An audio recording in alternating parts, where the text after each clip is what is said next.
Hello, today is Saturday the 13th of January 2024 and I am in Switzerland in Kanton Graubünden. I wanted to do like a longer snowshoe hike that ends not in a cabin but in a shelter, and I thought the best place, also a valley that I hadn't really visited before, was this valley with Ramozhütte, South-West of Arosa. So I did that today. It took me about 4 hours from Arosa. Sunset's at 5 now, 4:59 I think, and I wanted to be here before sunset because it's really cold today. It was clear skies, but it was minus 15 degrees Celsius or colder, especially with wind chill. And the hike was very long. It was 10 kilometers, of which the final maybe 3 kilometers were really hard, because this cabin, it's not maintained. So I mean, it's here, but there's nobody like making fire or anything. There's nobody here normally. I booked it, and when I booked it I could see that there were a few more people already here. There's a group that stayed from last night because they did, I think, Arosa Rothorn, the peak, and they did it sort of like they wanted to do it in winter conditions. So I was kind of, crossing my fingers that maybe it's not super cold in the cabin when I get here. But when I got here, it was minus 15 inside as well. I really needed coffee, and I have this aluminium coffee pot that I have been using for 10 years, and I pulled it out of the backpack and my breath froze onto the coffee pot. It was that cold inside. I mean, it was basically as cold inside as outside. And I was kind of anticipating this, so I wanted to get here earlier in the day, ideally while the sun is still shining. And I didn't succeed, but because I mean the sun sets at 5, but because of the mountains it already set kind of. And yeah, now it's 4:50 I think. And the final 3 kilometers were really hard because nobody really comes here, so there were no trails anywhere, and it snowed a lot, and the snow is really soft, and it's very deep. It's more than a meter deep. Like, see, that is the top of a house. Well, a house, shelter. That's just the tip of the roof that's just peeking out of the snow. So in places the snow can be very deep, and you just sink in it, and it's very exhausting. And I think the final kilometer took me maybe 45 minutes. Also because I was going uphill, and the powder just kind of like made me slide back. It was really nasty. But I made it. I had to change my gloves because I was starting to get frostbite. These are the gloves that I preferred to wear, but it was too cold for these, so I wore my ski gloves, which are hardy down to minus 25. And it's gonna be minus 25 tonight, so I made fire because I need to be able to sleep and not freeze to death tonight.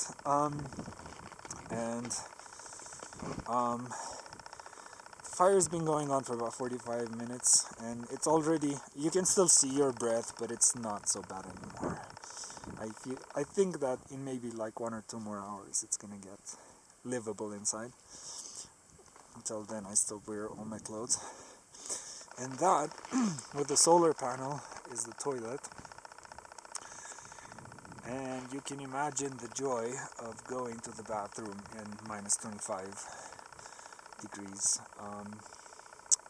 at night. So I'm not gonna comment on that, but it's gonna require some strategic planning. I hope I don't have to use the bathroom tonight.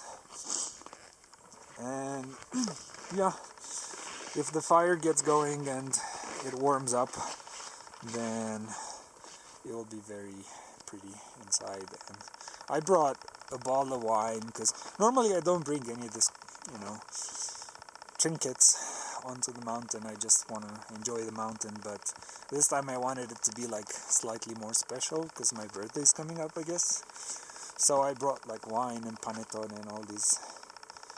Panettone is okay, but the wine is really heavy.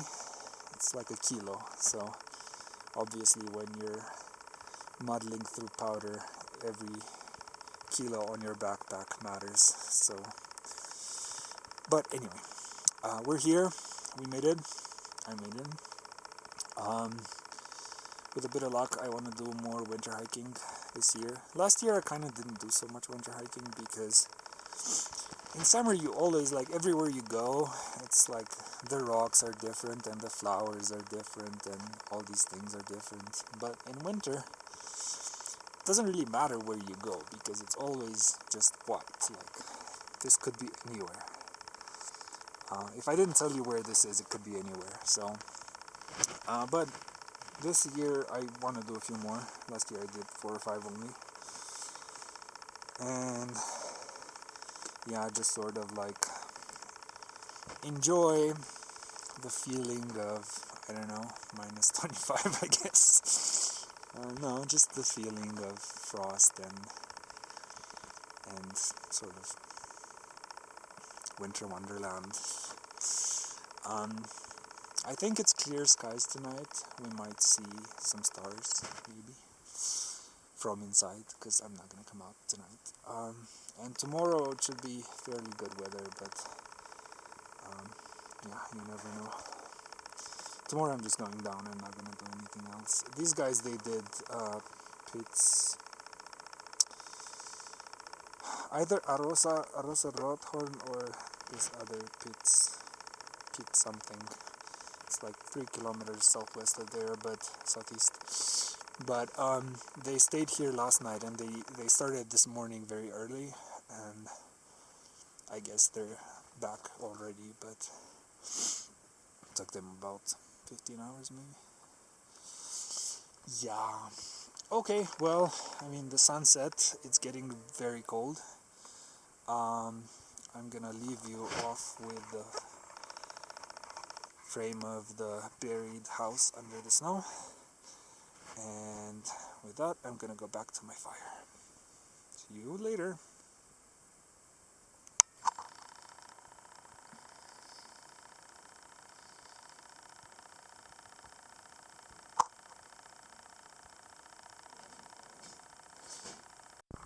Good morning.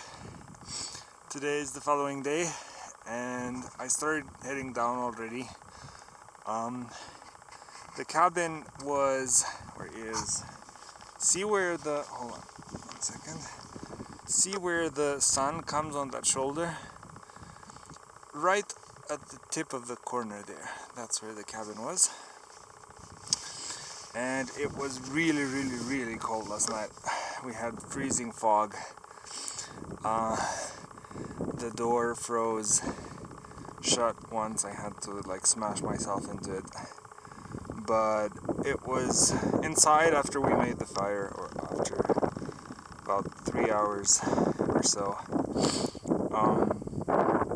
It started getting really nice and warm and pleasant. So it wasn't actually cold inside, but outside it was Arctic. And I came down, hold on. So I came down on that, so there's like this crevice there, rock crevice. So I came down to the left of that, and then on this side of the valley. Normally I would have waited for the sun to reach at least the western wall of the valley, which is this wall. But the valley is quite deep and it's January, so the sun is quite low, so it won't get to the wall for at least another 3 or 4 hours. And it was when I woke up, I didn't make fire again in the cabin. I used the burner to make coffee and stuff and have breakfast. So it was starting to get cold again, and I wanted to leave before it got too cold, because I didn't want to waste any more wood.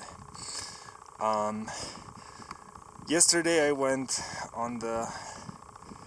up on the side of the mountain, and when I was looking back down, I saw there was like a path through a gully. That probably would have been a better choice, but oh well, I couldn't really see it from below. And today I'm going to that forest. That's Arosa is down. Well, when you get down to the bottom of the forest, there's a road, and that you can use that to get to Arosa. It's another 3 kilometers from there, a walk. And this gully is, so this valley is super cold, because all the cold air is heavier, so it sinks down the slopes of the mountain, and the wind is just howling through this valley. And in about 1 kilometer I'm gonna come across a creek, and I have to go along the creek, and the creek is still liquid, but the air, I don't know why, but either it's just like a good channel for cold air to flow through, or anyway, next to that creek yesterday was the coldest part, and yesterday was lunchtime, so it was still warmer than today. Yesterday there would have been, where I am today, there would have been sun. But I stopped because I was getting too hot from trekking, and I need to cool down, because if I sweat it's game over, because it's still minus 15 or so, and if I sweat I will get cold and frostbite, all these things, especially if you sweat in your gloves. Your fingers are very at risk, so I have to stop for a bit and warm up again. Just one more look at where I came from. And yeah, this was this weekend's trip. Thanks for bearing with me, and as always, see you later. Bye bye.